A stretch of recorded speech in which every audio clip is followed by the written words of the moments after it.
spotted something. I just want you to say, what is he doing here after qualifying yesterday? Well, what I think he's doing, because I think he's a very, very sharp cookie, and that's why he's been 5 times world champion. Just look what he's doing now. He's focusing on Kimi Raikkonen's weight of his car. He's looking over at those scales and he's trying to see what the weight of that car is.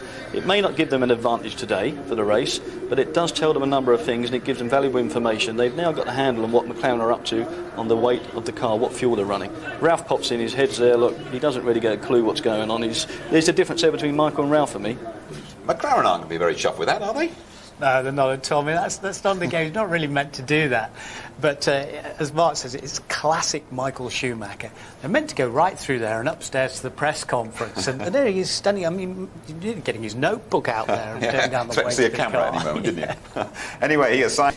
It was very good. The car actually, it was the same situation than yesterday, that we didn't have the perfect setup before qualifying, and then suddenly for qualifying we did little setup change, and it was pretty much perfect, and we got good lap out of it. Let's focus on Kimi Raikkonen, shall we? He's hit back superbly after losing his lead in the Drivers' Championship, and the Finn leading that pack of hungry young drivers like Alonso, Webber and Montoya, whose aim is to shake up the F1 establishment. Here's Ted Kravitz.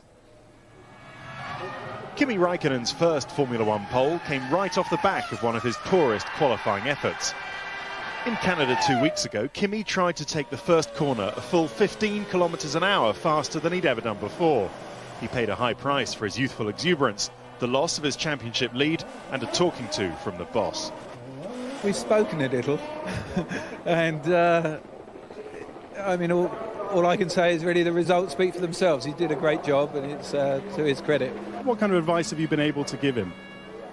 Well, I'd rather not say. I think everything in moderation, I think, is the right bit of advice, and sometimes tries to do it all at the first corner. I don't think he was too greedy on the first corner today, and then you get into a rhythm, and he really pulled it out in the last sector. I have had a couple quite bad qualifying, and then we have talked how we can improve it. But in the end, sometimes when you're pushing on a limit, you go over and you can lose it. But then once you get it right, you can make a good result. As we enter the second half of the season, the championship is as tight as it was in Melbourne. Michael Schumacher and Raikkonen separated by 3 points in the rankings, 0.03 of a second on the front row of today's grid. Michael knows Kimi can win. No, I think he's very good, and I have said so many times. I don't think I have ever not respected him, actually. So I don't think why we have to discuss that. The Nürburgring is Mercedes' home event. No better place for their first pole of 2003. Have the mechanics fixed your pit wall yet? Yeah, it's very stable, no worries. I was really excited. That happens not very often. I don't remember when it was last, but this was a special lap, and you know, Kimi was 2 times in the last 3 races. He was in first row, just roughly 30 thousandths down to pole, and now it was the other way around. And well, that was the whole excitement because he made it, and I think it was a very special lap.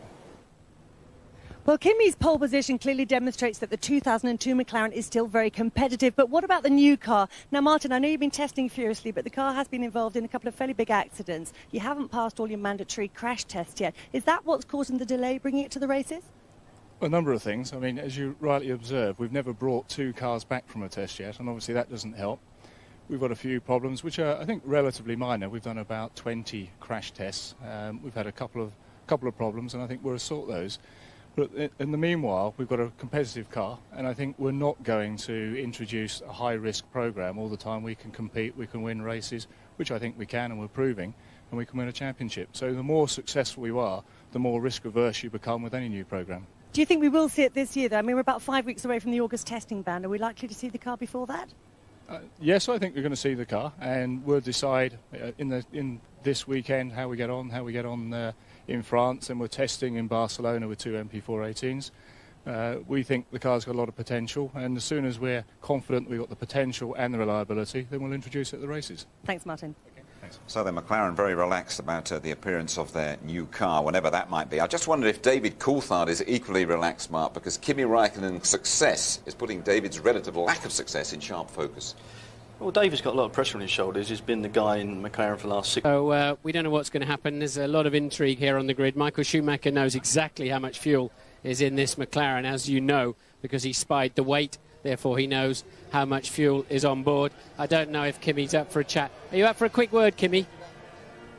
He's got what? I think he's got a little panic wee-wee. I think that's the second time he's been over there. Norbert, can we have a quick word for British TV?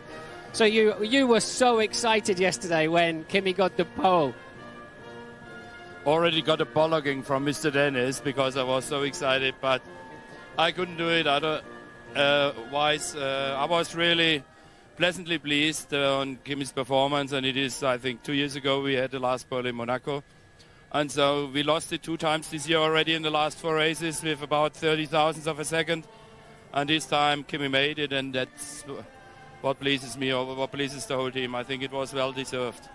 Yeah, don't use those complicated German words. You get me into trouble. I'm in trouble enough already. So what's going to happen today? You must be a bit miffed that Michael could see exactly how much gas your car's got. Well, he knows your strategy today. Michael knows? Yeah, he saw the weigh-in. He looked at the weigh-in yesterday. Yeah? I would be surprised if he knows our strategy. Oh, really? So you must be confident you can take this race win today. That's going to be hard, though. Can Michelin's keep the pace up? The Bridgestones look really good, really consistent. We were talking about the tyres earlier on. They're really consistent on their runs. Can you do that?